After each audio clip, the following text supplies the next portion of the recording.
Texas state Republicans have unveiled a wave of restrictive election proposals in the name of voter integrity.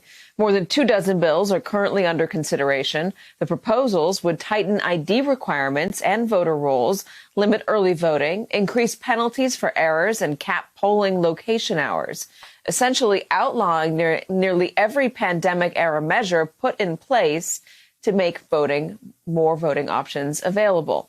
Texas is not alone. More than 250 laws have been introduced in 43 different states by Republican lawmakers, according to the Brennan Center. Today in Georgia, civil rights and activist groups are rallying against dozens of Republican-backed bills making their way through that state's legislature. Bills critics say that would amount to the greatest effort to reduce ballot access since Jim Crow. All of this is happening as Senate Democrats are trying to convince their moderate colleagues to pass what is called a once-in-a-generation expansion of voting rights, a bill that could actually result, at least for now, in the change to the filibuster for that one bill, maybe. Joining me now is Nsé Ufot, CEO of the New Georgia Project. Nsé, it's always wonderful to have you. Let's talk about what's happening in Georgia specifically and what you guys are doing, your group is doing, in order to push back on what the Republicans, and they control the legislature, are trying to pass. Yeah. So essentially, the Republicans have been embarrassed because of historic wins in November, historic wins in January. And instead of focusing on how to meet the needs of Americans, how to meet the needs of Georgians so that they can run and win elections, they've decided that they want to make it more difficult for people to vote, period. So that's what we're seeing. We're seeing almost 50 bills in the Georgia state legislature, similar to what's happening in nearly 40 other states.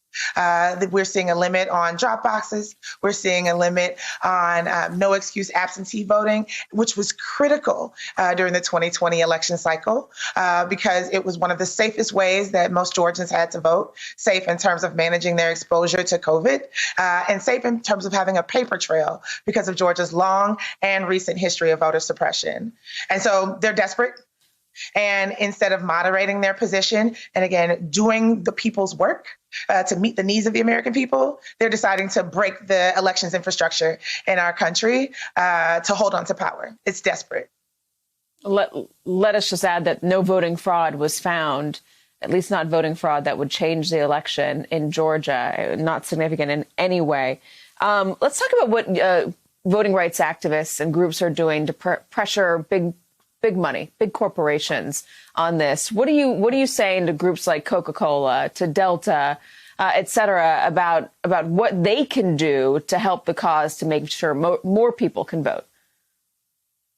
So we have a history in this country of corporate actors, corporate citizens, if you will, dragging this country to where it needs to be. And so, Georgia, as our governor likes to say, is the number one place to do business. We have Coca-Cola, we have Home Depot, we have UPS, we have several large corporations, Aflac, who spent 2020 talking to Georgians about how important it is to vote, about the right to vote. We just lost our dearly departed Congressman John Lewis, and people mourned him and eulogized him with billboards and ad campaigns. And now that the right to vote is being attacked very clearly, very directly, and particularly very targeted and aimed at Black voters and brown voters and young voters, they're silent. And so we are trying to draw a very bright line in this moment. Which side are you on? Are you on the side of freedom and democracy, or are you on the side of these Republican lawmakers who are trying to make it more difficult to vote? We are asking for them to immediately stop funding these legislators who support voter suppression, who are pushing these voter suppression bills. We are asking them to vocally and forcefully condemn these anti-voting bills that are being introduced in the Georgia legislature and elsewhere.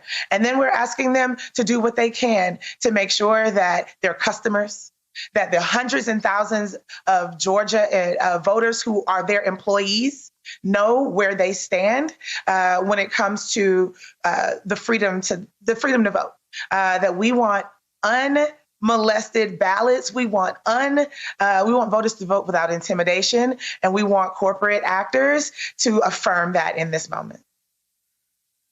And according to reporting on Sunday, the Georgia Chamber of Commerce, whose members include many of the companies that we were just talking about, Coca-Cola, Delta, UPS, Home Depot, expressed concern and opposition to those restrictive clauses in 2 Republican bills. Let's also note that H.R. 1 has passed the House. The Voting Rights Act has passed the House. It now goes to the Senate. And this may be the one issue where some moderate Democrats relent and agree to suspend the filibuster for this one issue. We're going to follow that. And Syed Ufat, please come back and keep talking to us about this. It is such an important issue.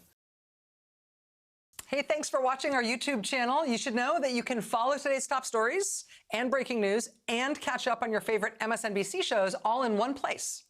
Download the NBC News app today.